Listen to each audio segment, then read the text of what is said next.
Education is the key to a bright future. empowermefirst.college. Welcome to this coaching training course. In this lesson, we look at best practices in giving feedback to students at Empower Me First. As a coach, giving and receiving feedback is essential to your students and your success. Despite being key to learning, meaningful feedback can be difficult to be delivered depending on the environment. Research has shown that the type of feedback and the way it's given have different levels of efficacy. Therefore, if there are some key elements to consider and others to avoid.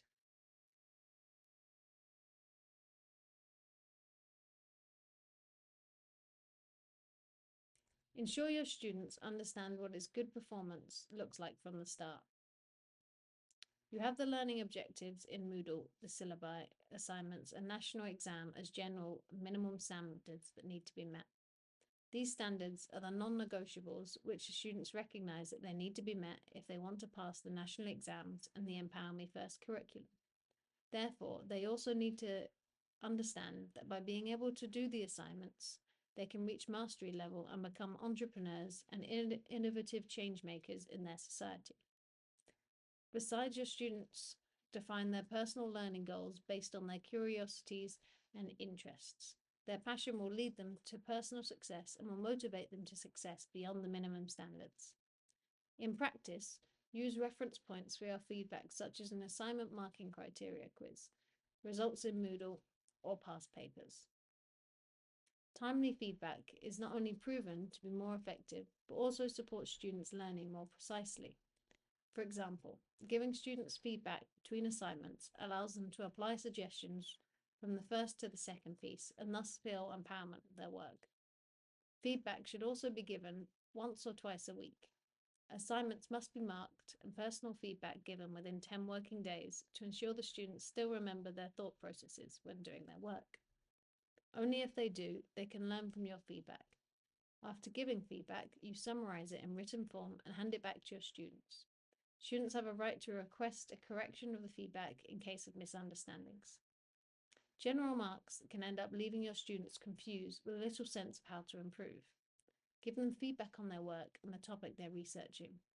This not only provides opportunity to focus and talk about how to improve, but also demonstrates that you have spent time analysing their work. Bring examples and give detailed feedback. As you may be unaware of the personal challenges your students are experiencing, be conscious of your tone and how your students seem to be receiving praise or constructive criticism.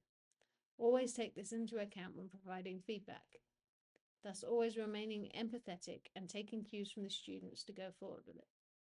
Ensure that your wording is factual and avoid any implicit personal views.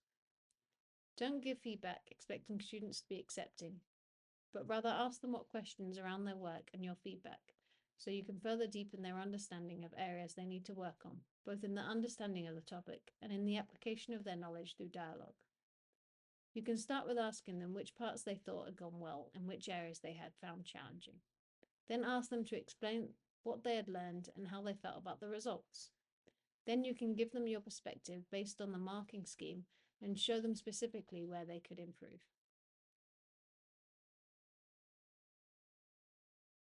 When you give feedback, show them specifically what and how they could improve. Sometimes you might have to lead them take a few steps back. For example, if their assignment they had written a budget that didn't add up, show them areas in maths course they need to revise to be able to redo it. Keep your feedback concise and relevant. An overload of feedback can overwhelm, confuse, and demotivate students. They may feel demoralized believing their work featured too many mistakes. Only comment on the main areas for improvement, or the ones which are successful and should be continued. It will have to keep minutes and hand them written feedback after the personal one, giving them time to reflect on it. Come up with solutions, but also prepare a question for the next meeting. Feedback must be balanced and constructive. Don't simply criticize. Suggest how the work can be improved while also highlighting things that may have been done well. Make sure that the feedback is factual and based on the official criteria and not on your personal views or preferences. Also, make sure that your feedback has no implicit judgment. Don't try to camouflage negative points in between your positive ones. This can undermine your feedback and lead students to associate praise with negative feedback. When using the sandwich method, finish by leaving space for your students' questions. Transparency is best. Staying factual, precise, and giving specific examples is helpful. Students want to learn, so there's nothing wrong with showing specifically what is wrong or didn't meet the expectations. Just be specific of why it didn't meet the expectations and what still needs to be done. Students need to know why you are giving them feedback and what specific learning objectives these are tied to, so they fully understand how to apply changes to their future work.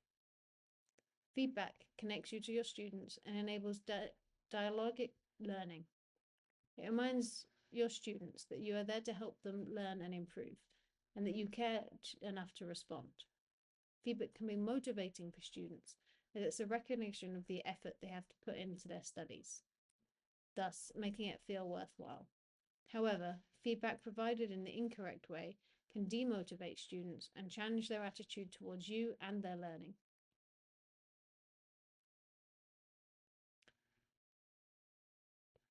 Positive doesn't mean everything goes. It means that you show your students did well, while also point out where and how they can improve. Pointing out what is still missing helps students to improve and overcome challenges.